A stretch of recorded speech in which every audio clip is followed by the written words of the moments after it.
Assalamualaikum warahmatullahi wabarakatuh. Waalaikumsalam warahmatullahi wabarakatuh. Innal hamdalillahilladzi nahmaduhu wa nasta'inuhu wa nastaghfiruh wa na'udzu billahi min shururi anfusina wa min sayyiati a'malina. May yahdihillahu fala mudilla lahu wa may yudlilhu fala hadiya lahu. Asyhadu an la ilaha illallah wahdahu la syarika lah wa asyhadu anna Muhammadan abduhu wa rasuluh la nabiyya ba'dah. Allahumma sholli wa sallim wa barik ala Muhammad wa ala alihi wa sahbihi wa sallim ajma'in, amma ba'du. Hadirin sama pengajian pemisahan rahimahullah, syukuralhamdulillah di malam hari ini kita bisa hadir untuk tholabul ilmi. Walaupun dalam keadaan hujan, kita masih tetap bisa hadir. Mudah-mudahan kehadiran kita pada malam ini diterima sebagai amal soleh di sisi Allah Subhanahu wa Ta'ala. Materi pada hari ini kita membahas masalah Isra Mi'raj Nabi kita Muhammad SAW dipandang dari sudut ibtih, ilmu pengetahuan. Ya. Karena apa? Karena pada saat terjadi Isra Mi'raj itu tidak seperti sekarang. Untuk membuktikan secara ilmiah itu gampang kalau sekarang. Kalau zaman dulu itu sulit. Bahkan yang mempercayai kejadian itu cuma satu, yaitu Abu Bakar. Maka julukannya Abu Bakar As-Siddiq. Jadi tanggal 18 Februari 2023 ini bertepatan dengan tanggal 27 Rajab 1444 Hijriah. Adalah hari yang sangat bersejarah dalam perjalanan Muhammad Sallallahu Alaihi Wasallam sebagai Rasulullah. Karena tanggal 27 Rajab Rasulullah Sallallahu Alaihi Wasallam diisra dan dimi'rajkan ke Sidratul Muntaha, langit yang tertinggi oleh Allah Subhanahu Wa Taala. Dikatakan diisrakan itu karena tidak berangkat sendiri, diperjalankan. Substansi dari peristiwa itu adalah Allah memberitahukan khususnya kepada Nabi kita Muhammad SAW dan umumnya kepada kaum muslimin tentang kekuasaan Allah. Jadi kalau kita itu mengenal kekuasaan Allah itu mantap. Keyakinan kita, iman kita itu mantap. Ya, kalau kita sudah kenal Allah, maka julukannya adalah ma'rifatullah. Ma'rifat itu kan meripat, delok, ngerti ya kekuasaannya Allah. Ini penting. Jadi persoalannya adalah sangat sulit untuk dipercaya pada saat itu karena ilmu pengetahuan belum seperti sekarang ini yang dengan mudah untuk dijelaskan secara ilmiah. Ya, di bawah ini ayat yang menunjukkan tentang perjalanan Isra Nabi kita Muhammad SAW dari Masjidil Haram di Mekah ke Masjidil Aqsa di Yerusalem. Qur'annya adalah Quran surat 17, surat Al-Isra ayat 1. A'udzu billahi minasyaitonir rajim. Bismillahirrahmanirrahim. Subhanalladzi asra bi 'abdihi lailam minal masjidil haram ilal masjidil aqsa alladzi barakna haulahu linuriyahu min ayatina innahu huwas samiul basir. Subhana, kalau ada subhana itu menerangkan peristiwa sing gawa. Gawa itu menakjubkan. Ada peristiwa menakjubkan. Ya. Maha suci Allah alladzi zat yang asra telah memperjalankan. Ini kalau dalam bahasa Arabnya itu masuk kategori fi'il madhi. Fi'il madhi itu kata kerja yang telah dikerjakan, telah terlampau. Bukan sedang tapi telah. Jadi Maha Suci Allah zat yang telah memperjalankan bi abdihi hambanya lailan pada waktu malam. Minal Masjidil Haram, dari Masjidil Haram di Mekah itu, ilal Masjidil Aqsa, ke Masjidil Aqsa alladzi barokna, yang kami berkahi haulahu, di sekelilingnya. Nah poinnya di sini intinya, linuriyahu, supaya kami perlihatkan kepada Muhammad itu min ayatina, daripada ayat-ayat kami, innahu, sesungguhnya Allah huwas samiul basir, dia adalah zat yang maha mendengar lagi maha mengetahui. Nah, substansinya sebenarnya ini, Allah memperlihatkan kepada hambanya ini bagaimana kekuasaan Allah. Nanti bagaimana melihatnya kekuasaan Allah, kita lihat bagaimana beliau bisa menembus 7 langit. Padahal satu langit saja kalau ditembus itu berjuta-juta tahun. Itu tembus 7 langit, pulang pergi tidak sampai semalam, sekitar 6 atau 8 jam. Ini luar biasa. Ayat ini menjelaskan tentang kekuasaan Allah memperjalankan hambanya Muhammad Shallallahu Alaihi Wasallam dari Mekah ke Masjidil Aqsa di Yerusalem. Setelah itu melanjutkan perjalanannya ke Sidratul Muntaha di langit yang tertinggi hanya dalam waktu beberapa jam, sekitar 6 atau 8 jam pulang pergi. Karena berangkatnya sudah isya, pulangnya sebelum subuh. Ini luar biasa. Kalau orang ngerti dengan kecepatan, nanti kita itu adalah suatu perjalanan yang sangat luar biasa, menembus 7 lapis langit. Padahal satu lapis langit saja dengan kecepatan cahaya itu sekalipun akan ditempuh dalam jutaan tahun. Kecepatan cahaya itu kalau tidak salah 1 detik itu 300.000 kilometer. Nah, kita bayangkan 1 jam lebih loh kecepatannya. Nah ini bolak-balik sak mono adohe antara 6 sampai 8 jam. Ini gawokno, maka kecepatan tadi dikatakan subhana, maha suci Allah. Sedangkan mi'rajnya Nabi menembus 7 langit, pulang pergi hanya beberapa jam saja. Ini sungguh luar biasa.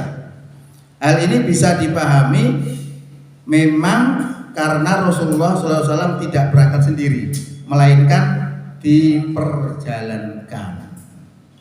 Berangkat dewe tidak akan bisa, fana itu. Nah, karena diperjalankan itulah, walaupun diperjalankan itu faktornya harus sama itu. Faktor naiknya kendaraan ini faktornya adalah faktornya Allah. Nanti ada rumus di dalam ilmu pengetahuan itu, sesuatu zat yang sama itu akan bisa bertemu dengan zat yang sama. Nanti kita buktikan. Ada kekuatan lain yang mengantarkan Rasulullah SAW dalam peristiwa tersebut, yaitu Allah Subhanahu Wa Taala. Kalau melihat ayat tersebut, substansinya adalah Allah itu memperlihatkan kepada Nabi kita Muhammad SAW tentang kekuasaan Allah. Dengan peristiwa tersebut yang dijelaskan secara ilmiah, diharapkan kita lebih mengenal Allah Subhanahu Wa Taala.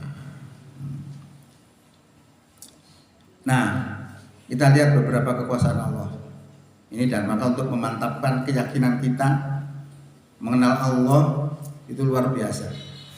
Bahkan sampai umpomo iki mang pemilu umpama ya, itu yang menentukannya juga Allah. Karena Allah itu memberikan kekuasaan kepada siapa yang Allah kehendaki dan mencabut kekuasaan dari siapa yang Dia kehendaki. Lah, untuk memancing pertolongan Allah itu dibutuhkan iman. Panjenengan tahu ketika tentara Talut, ketika diuji dengan sebuah sungai, tidak boleh minum air sungai itu, padahal dalam keadaan perang, haus, lapar, diuji dengan sebuah sungai. Akhirnya di antara tentaranya kurang lebih 80.000 itu semuanya hampir minum, kecuali cuma 4.000 yang tidak minum, kecuali sejiduan saja. Lah yang minum banyak tadi ternyata lemes. Nah sama dengan kalau kita puasa ini ngombe sak akeh-akeh marno males. Asal-asal terawih, ya nonton bisa. Langsung ngombe titik kuat. Nah, yang kuat inilah termasuk orang yang taat kepada Allah, ditolong oleh Allah walaupun menghadapi tentara yang begitu banyak, menang. Sehingga diabadikan oleh Allah dalam Quran, kam mim fiatin qalilatin ghalabat kasiratan biidnillah. Ghalabat fiatan kasiratan biidnillah. Berapa banyak golongan yang sedikit bisa mengalahkan golongan yang besar dengan izin Allah. Nah, Allah turun yang dibutuhkan kekuasaan Allah membantu kita. Itu hanya diberikan kepada orang yang beriman. Ya. Nah ini penting, maka kita tunjukkan beberapa kekuasaan Allah supaya kita lebih mantap untuk iman kepada Allah SWT. Satu, memberi rasa ngantuk ketika kaum muslimin ditimpa ketakutan, ya, agar takutnya hilang. Loh ini ada dilukiskan dalam Quran. Hanya begini. Suma anzala alaikum mim ba'dil ghammi amanatan nu'asa yaksha ta'ifatam minkum. Kemudian setelah kamu berduka cita, Allah menurunkan kepada kamu keamanan berupa ngantuk yang meliputi segolongan daripada kamu. Nah, ketika gelisah itu lalu Allah turunkan rasa ngantuk pada tentara kaum muslimin tadi, sehingga setelah ngantuk bangun seger lagi. Ini pertolongan Allah. Dua, merubah penglihatan. Merubah penglihatannya kaum muslimin ketika menghadapi musuh. Semula mereka melihat orang kafir itu berjumlah banyak, lalu terlihat sedikit. Demikian juga orang kafir melihat kaum muslimin terlihat 2 kali lipat. Ini pertolongan Allah. Ketika kaum muslimin itu melihat orang-orang kafir jumlahnya banyak, ada rasa kedernya itu ada. Lalu Allah jadikan pandangan matanya dirubah oleh Allah, melihat orang kafir itu ketoknya titik. Tapi orang kafir melihat orang beriman banyak. Ini bentuk-bentuk pertolongan Allah. Dalam Quran itu banyak sekali. Nah ini yang begini-begini ini mesti orang beriman. Nomor 3, memberikan kekuasaan membunuh atau melempar musuh, padahal yang membunuh dan yang melempar itu adalah Allah. Jadi ketika perang, kaum muslimin bisa menang karena membunuh musuh-musuh Allah, juga melempar. Itu ternyata bukan perbuatannya dia, tapi itu perbuatannya Allah. Nah, ini kan bentuk pertolongan Allah. Contohnya, falam taqtuluhum walakinnallaha qatalahum wa ma ramaita id ramaita walakinnallaha rama waliyubliyal mu'minina minhu bala'an hasana innallaha sami'un alim. Falam, ya, maka tidak taktuluhum, maka tidaklah kamu membunuh mereka. Walakin, tetapi Allah qatalahum yang membunuh mereka. Wa ma romaita, dan bukanlah kamu itu melempar ketika romaita ketika kamu melempar. Walakin Allah roma, tetapi Allah lah yang melempar. Jadi af'alnya orang beriman itu sebenarnya af'alnya Allah. Ini kalau Allah turun tangan, kalau Allah memberikan pertolongan. Ini banyak sekali. Ya, terkaitnya juga termasuk nanti bagaimana Isra Mi'raj itu karena pertolongan Allah, bukan berangkat sendiri.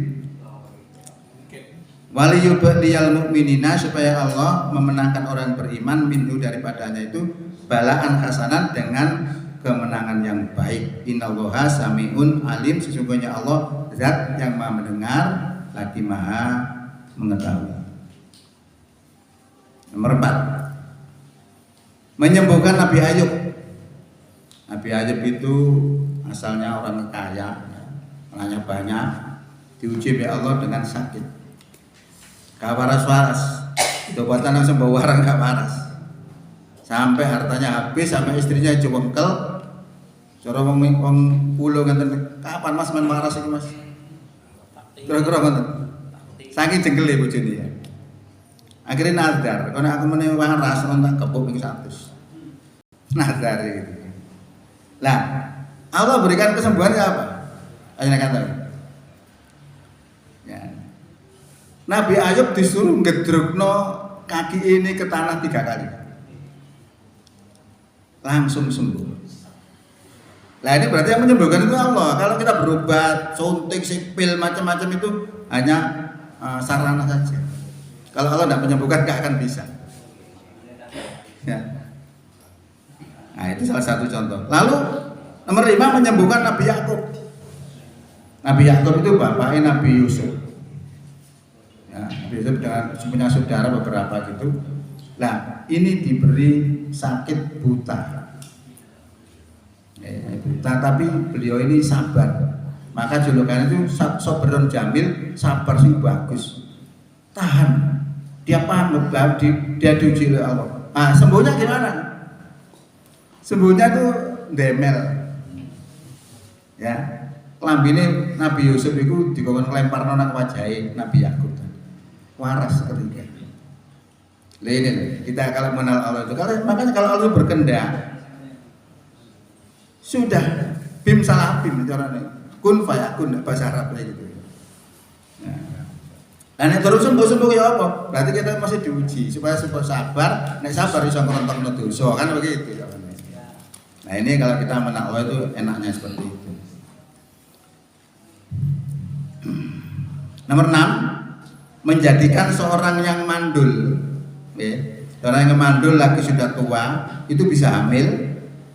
Ya, bisa hamil dengan kuasa Allah Subhanahu wa taala. Hal ini bisa kita lihat dalam khususnya kasusnya Nabi Zakaria. Ketika beliau mohon kepada Allah untuk diberi keturunan yang soleh, yang diharapkan akan mewarisi Nabi Zakaria dan sebagian keluarga Yakub. Padahal Nabi Zakaria orang yang sudah tua dan istrinya tua dan mandul. Tua punjul mandul. Kadang-kadang masih ada orang muda tapi mandul ada. Nah ini tua punjul mandul. Secara teori kesehatan nggak akan bisa punya anak. Tapi Allah jadikan bisa dan itu mudah bagi Allah. Sampai Nabi Zakaria tadi lu nggak percaya. Bukan percaya itu begini. Mana mungkin saya sebagai orang sudah tua gini kok masih punya anak, bisa punya anak. Sedangkan istri saya juga mandul. Akhirnya apa nanti jawabnya begini. Hei Zakaria, sesungguhnya kami memberi kabar gembira kepadamu akan beroleh seorang anak yang namanya Yahya. Seorang anak yang namanya Yahya yang sebelumnya kami belum pernah menciptakan orang yang serupa dengannya. Yahya ini kan harus kembar tentunya. Kadang-kadang kita kan masih ada yang kembar ya, main foto. Tapi Yahya tidak ada yang kembar. Zakaria berkata, ya Tuhanku, bagaimana akan ada anak bagiku padahal istriku adalah seorang yang mandul dan aku sendiri sesungguhnya sudah mencapai umur yang sangat tua. Masuk akal alasan? Tidak mungkin bisa. Nah, lalu Allah berfirman, demikianlah Tuhanmu berfirman, hal itu adalah mudah bagiku dan sesungguhnya telah aku ciptakan kamu sebelum itu padahal kamu di waktu itu belum ada sama sekali. Lalu belum ada sama sekali itu bisa menciptakan, apalagi ono jelatrene itu ditambah kison gitu. Itu kan membangun logika kita. Itulah sebagian kekuasaan Allah agar kita bisa lebih mengenal Allah. Sekarang kita buktikan secara ilmiah kebenaran peristiwa Isra dan Mi'raj Nabi kita Muhammad Sallallahu Alaihi Wasallam. Peristiwa Isra Mi'raj dapat lebih mudah dipahami di zaman sekarang. Dalam 10 tahun belakangan ini peristiwa Isra Mi'raj itu hampir bisa dibuktikan secara ilmiah dengan teori relativitas. Sehingga peristiwa Isra Mi'raj tidak lagi menjadi hal yang aneh dan mudah untuk bisa dicernakan. Ya. Berdasarkan teori tentang cahaya, kecepatan yang paling tinggi adalah kecepatan cahaya. Cahaya dapat menempuh perjalanan 300.000 km dalam 1 detik. Oh, 1 detik tadi, 1 menit. 1 detik 300.000 km. Bayangkan 1 detik. Berarti dalam 1 menit, ya kecepatannya tinggal kalikan 300.000 dikalikan 60, berarti sama dengan 18 juta kilometer per detik.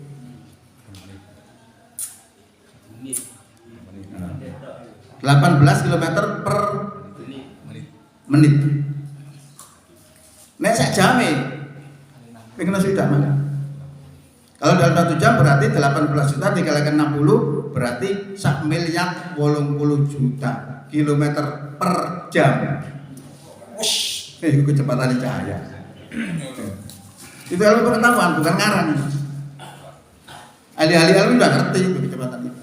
Maka kecepatan yang tercepat sekarang ini adalah cahaya. Nah, kita bisa bayangkan. Teknologi manusia bisa melakukan sesuatu yang menyerupai kecepatan cahaya. Ya, kami ulangi. Teknologi manusia bisa melakukan sesuatu yang menyerupai kecepatan cahaya. Misalnya, ada 2 orang sedang berada di New York, Amerika, dan Jakarta. Berapa kilometer jaraknya? Jauh. Ya. Orang yang berada di Jakarta mengirim dokumen soft copy ke orang yang berada di New York. Ya, dokumen soft copy dari Jakarta ini dalam hitungan detik sampai ke New York. Ilmu manusia. Ya. Sekitar 40 tahun yang lalu, wujud komputer sangat besar. Wujudnya komputer itu besar-besar dulu. Tapi dengan teknologi yang diciptakan manusia, komputer bisa dibuat lebih kecil. Dulu aja kalau HP kono sumune, sekarang enggak ada. Cilik-cilik sampai HP. Kemudian dibuat lebih kecil lagi menjadi laptop. Hingga sekarang menjadi sebuah gawai yang memiliki kemampuan seperti komputer.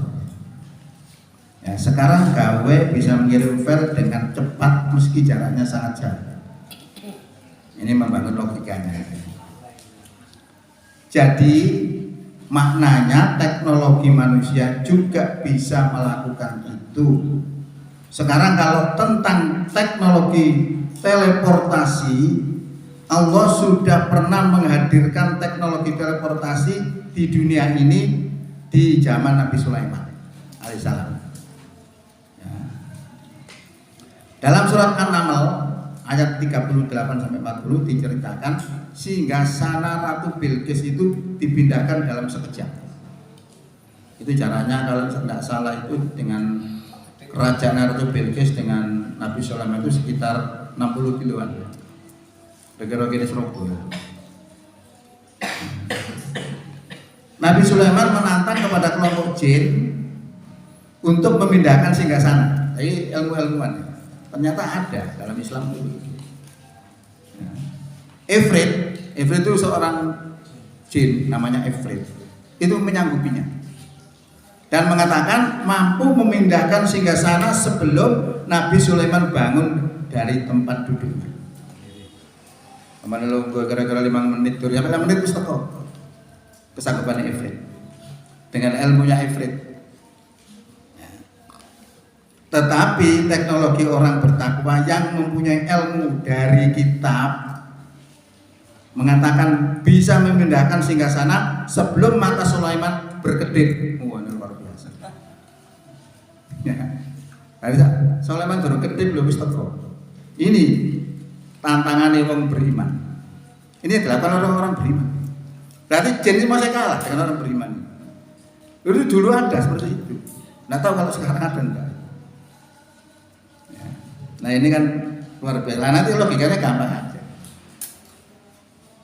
Makanya Nabi itu bisa dengan kecepatan seperti itu, sejauh itu sangat mungkin gitu. Dulu aja sudah pernah ada ini. Nah, betul, akhirnya datang betul. Kemudian Singgasana Ratu Bilqis pindah di hadapan Nabi Sulaiman. Kalau tadi saya bicara teknologi manusia hanya bisa mengirimkan soft copy dengan waktu singkat, ini cerita Nabi Sulaiman yang pindah head copy atau singgasana berbetulan, yang pindah dalam waktu singkat. Nanti banyak cerita-cerita yang aneh-aneh di dalam. Kalau kita baca surat Kahfi itu, iya harus dimasak, habis marut digoreng bareng bisa hidup lagi. Bisa Nabi Musa sama Nabi Khidir itu Nabi Khidir, Nabi Musa mencari tempat pertemuan dua lautan. Pertemuan dua lautan. Nah, karena begini, lautan itu kan asin. Lah ada lautan yang tawar. Lah antara asin dan tawar ini tidak bisa nyambung, tidak bisa ketemu. Seperti ada garis pembatas. Itu diceritakan oleh Al-Quran. Dan itu pernah dibuktikan juga oleh salah seorang ilmuwan. Dia ahli menyelam di dalam tanah, di dalam lautan itu ternyata ditemukan sejumlah air tawar yang tidak bisa bercampur dengan air asin. Lalu setelah di cross check, ditanyakan ke sana kemari, ternyata Quran memberikan jawaban terkait dengan tidak bisa bertemunya dua lautan antara air tawar dan air asin. Masuk Islam lagi. Karena informasi Quran itu cocok dengan iptek. Teknologi teleportasi itu diwujudkan lagi oleh Allah kepada manusia yang bertakwa. Dulu Rasulullah lebih dahsyat, ya. Teleportasinya menembus 7 lapis langit hingga ke Sidratul Muntaha. Sekarang kita buktikan apa benar Rasul itu berada di Sidratul Muntaha. Nah, kita buktikan dengan ilmu, juga dengan ayat Quran. Kemudian Rasulullah SAW kembali lagi ke bumi hanya dalam waktu kurang dari semalam. Jadi secara ilmiah peristiwa Isra dan Mi'raj itu gampang untuk dicerna akal sekarang. Kalau zaman dulu mungkin susah untuk dicerna. Nah, kita buktikan sekarang. Kita akan membuktikan kebenaran pertemuan Allah dengan Nabi kita Muhammad SAW dengan menggunakan ayat-ayat kauniyah.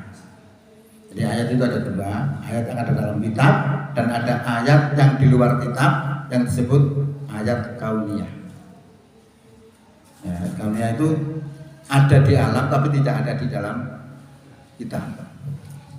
Nah, ayat-ayat itu juga sebenarnya sudah dikritik oleh Allah, disindir oleh Allah. Mereka itu terhadap ayat-ayat yang kauniyah itu berlalu begitu saja, tidak diperhatikan. Padahal itu banyak pelajaran yang berharga. Ayat kauniyah itu adalah ayat-ayat yang ada di alam tetapi tidak terdapat di dalam kitab, seperti gas yang paling ringan atau matahari misalnya. Itu ayat. Di awal tadi bahwa Rasulullah berangkatnya Isra itu karena diperjalankan, tidak berangkat sendiri. Ya, berangkat sendiri tidak akan bisa, karena dia numpak. Nah, bahasa hadis itu buruk. Buruk itu bahasa Arab jadi kilat. Barku itu kilat. Kilat itu kecepatannya lap itu tidak seperti itu lagi. 1 jam 1 miliar lebih kecepatannya. Kita lihat falsafah matahari dulu. Kita lihat falsafah matahari. Matahari itu sebuah planet seperti bola api yang mengeluarkan panas dan mengeluarkan sinar.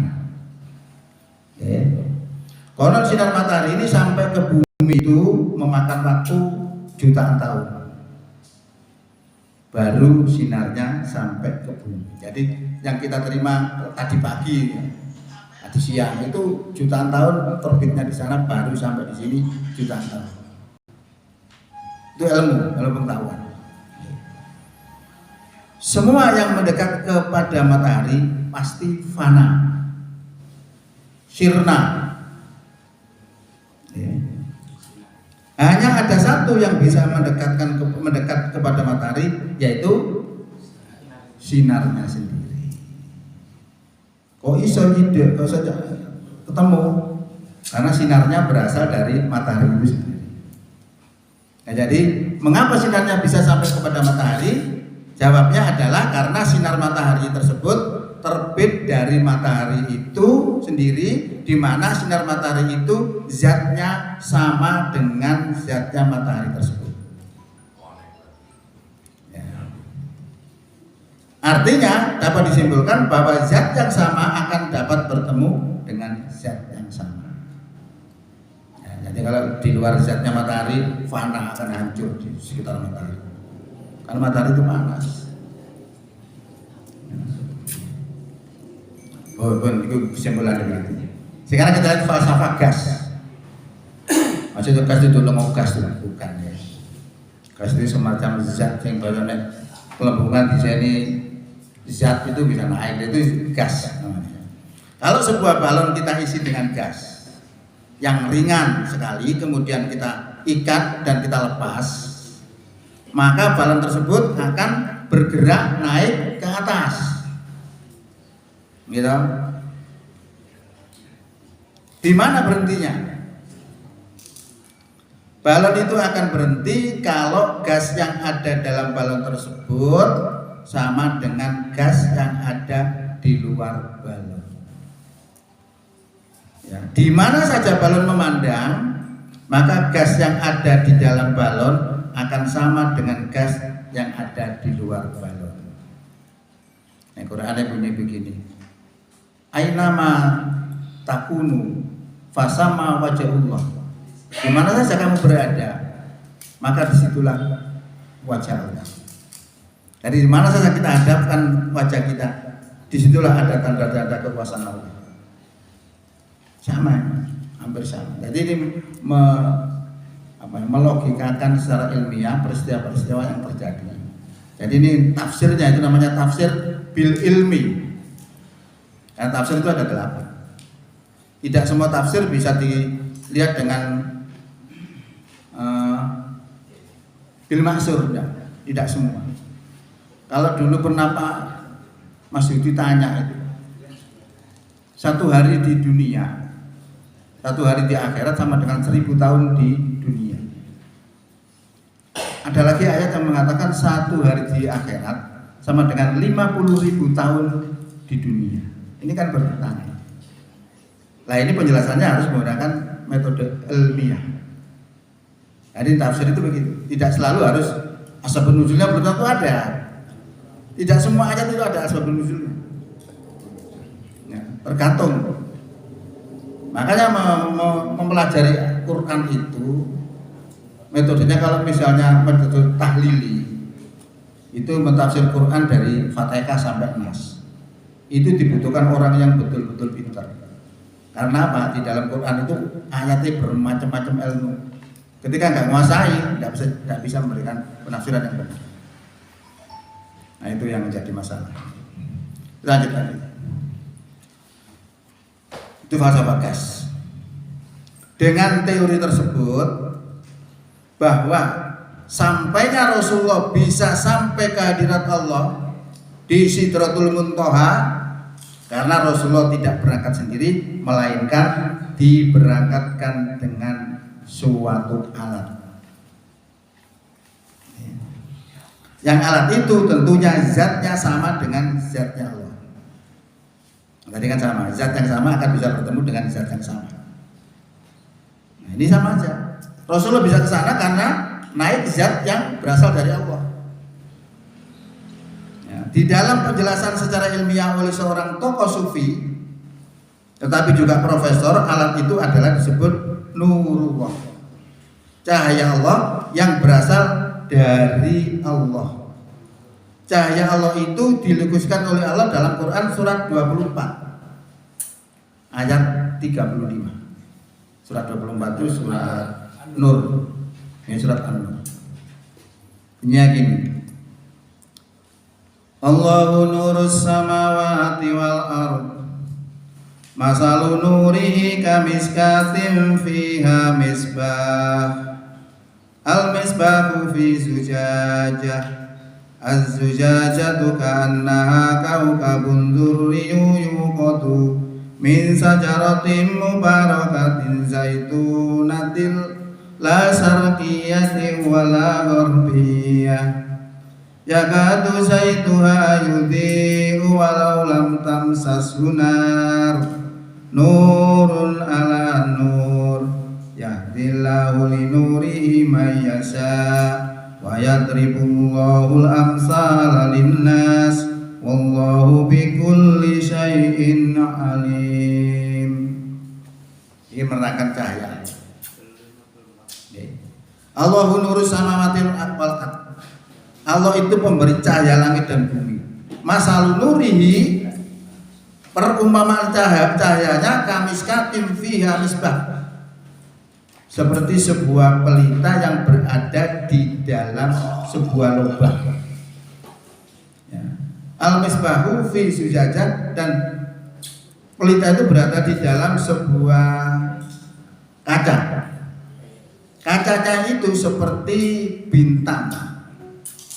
Duryu yang bercahaya, yukodu yang dinyalakan, min sajaratin mubarakatin yang dinyalakan dari pohon yang diberkahi, yaitu zaitun. Pohon zaitun la sarqiyati wala gharbiyah, yang tidak tumbuh di sebelah baratnya dan tidak tumbuh di sebelah kirinya sesuatu apapun. Jadi kalau tanaman itu tidak ditumbuhi apa-apa, itu tumbuhnya itu bagus.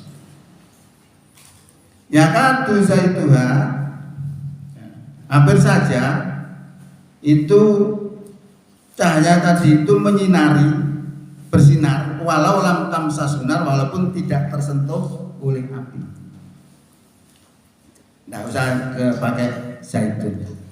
Ada pakaian polisi itu yang tidak kena sinar itu langsung ada pakaian polisi itu ya, apa namanya itu? Ya. Itu kalau dari jauh ada sinar kelihatan.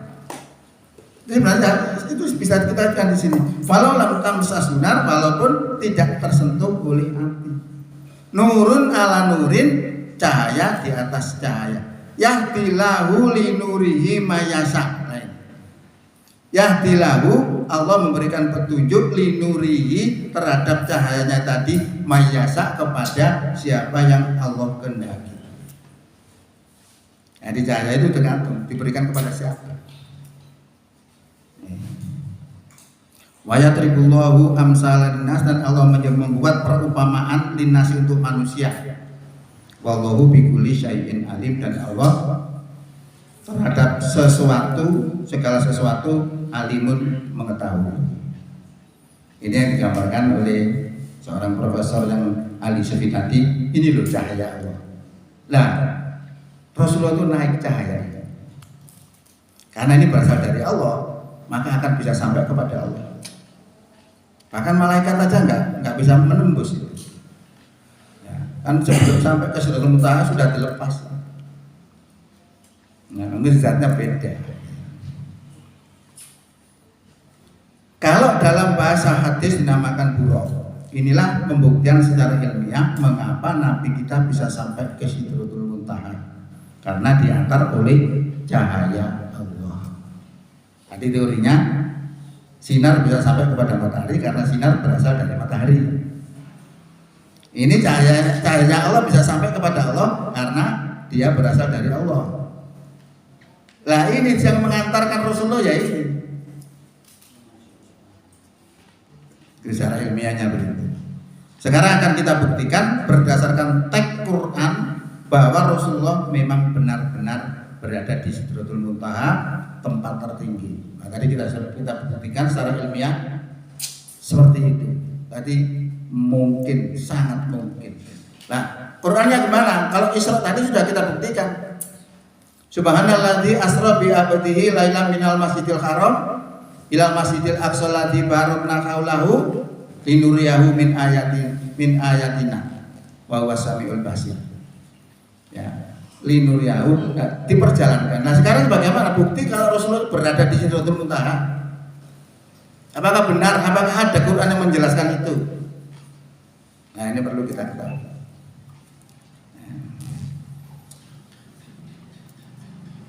Quran surat Najm Surat Najm itu surat bintang, jenenge Najm itu bintang.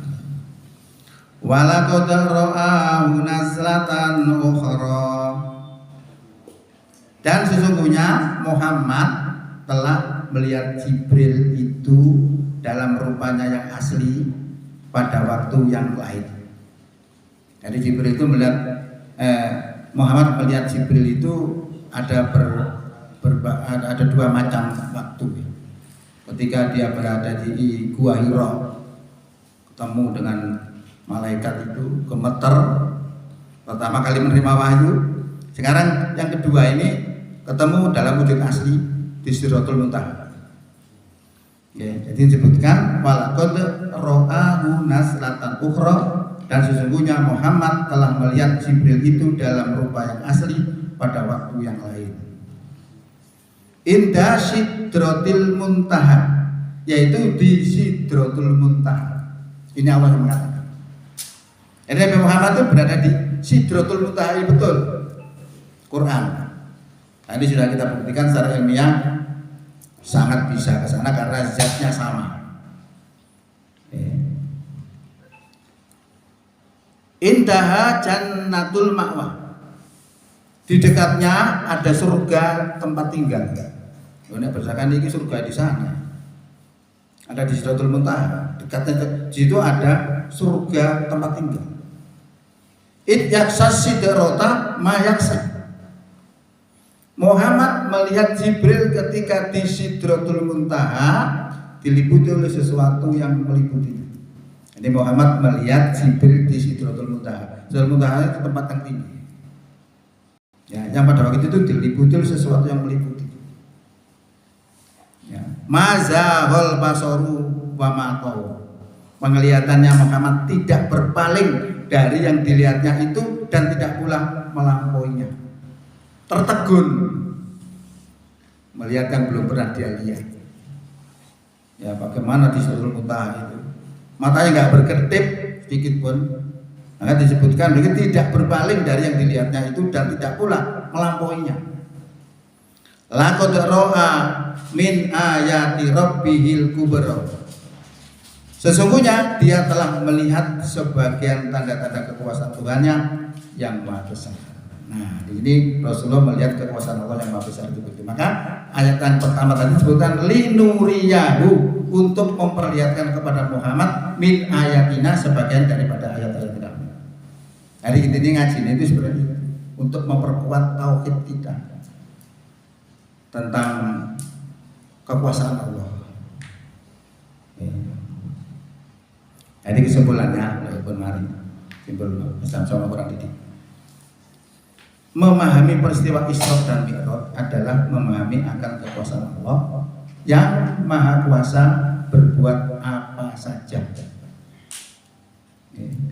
Memahami peristiwa Isra Mi'raj itu menjadikan kita lebih ma'rifatullah, sehingga keimanan kita kepada Allah semakin mantap. Itu harapannya. Dengan kemantapan iman akan mendorong kita untuk beramal yang soleh. Nah, itu adalah ciri-ciri atau manfaat kita mempelajari tentang Isra Mi'raj, dan kita buktikan dengan iptek. Kita nggak bicara nanti nyanyi-nyanyi sholat asal sakit atau gimana, gampang kalau itu. Tapi membuktikan yang seperti ini angin. Itu untuk keyakinan aja. Nah, sekarang kalau kita nggak bisa menjelaskan dengan ilmiah itu, orang kafir ya nggak percaya. Orang kafir nggak butuh ayat, butuh logika. Nah, makanya tergantung siapa yang kita hadapi. Nah, ini sebagai bahan juga nanti barangkali ada orang yang tidak mempercayai peristiwa itu, paling tidak kita bisa tahu guru ini lah. Masa 10% nggak nyantol. Ya saya gitu, nggak bisa 100%. Jadi teorinya begitu. Ada sebuah ceramah, ada kuliah, itu paling bisa nerimo paling 100% sapi. 100% pemanen 100% hebat. Tapi nggak bisa 100%. Ya mesti 100% 100% sudah alhamdulillah. Ya saya kira itu aja yang bisa sampaikan. Kalau mau saya sampaikan, sebenarnya saya sudah siap juga masalah kemuhammadiyahan. Bahkan saya kemarin sudah saya siapkan sebenarnya, tapi nggak cukup waktunya ya, kan sudah habis. Saya berjudul sebenarnya Islam Berkemajuan. Jangan sudah saya siapkan. Tapi karena Pak Mukti kemarin sudah ngomong itu makanya kita tahan. Atau nomor kapan-kapan sih atau naliani. Mau tak tahu kok kembar-kembaran. Jadi Islam berkemajuan itu sajane istilah aja sebenarnya hanya dilakukan Muhammadiyah. Sejak awal sudah berkemajuan. Contohnya apa? Contohnya melihat kiblat. Ya, berdirinya Muhammadiyah itu meluruskan kiblat. Wis ditentang karo saratan. Wis maju karena menggunakan apa namanya? Kompas. Saya ini baru wong ribut perkara kiblat. Sudah 100 tahun. Wis kalah maju. Wis tahu dibahas ket bagian ini. Saya ini wong cek ribut perkara kiblat. Ya, berarti sudah kalah ini. Kalah maju dengan Muhammadiyah. Itu contoh aja, contoh kecil. Buat alam? Subuh mundur 10 menit itu. Oh, subuh mundur 10 menit, 8 menit. Ya. Itu kan Ya, itu hanya perhitungan. Perhitungannya menentukan waktu itu dihitung oleh ahli-ahli Muhammadiyah itu kebengen subuh. Maka dihitung itu dikurangi ditambah 8 menit. Kalau panjenengan nggak bingung, lihat aja di tanggalan Muhammadiyah. Kalau Muhammadiyah itu sudah ada, nih Mojokerto kok dikurangi 8, sing kono dikurangi piro tambah piro ada semua.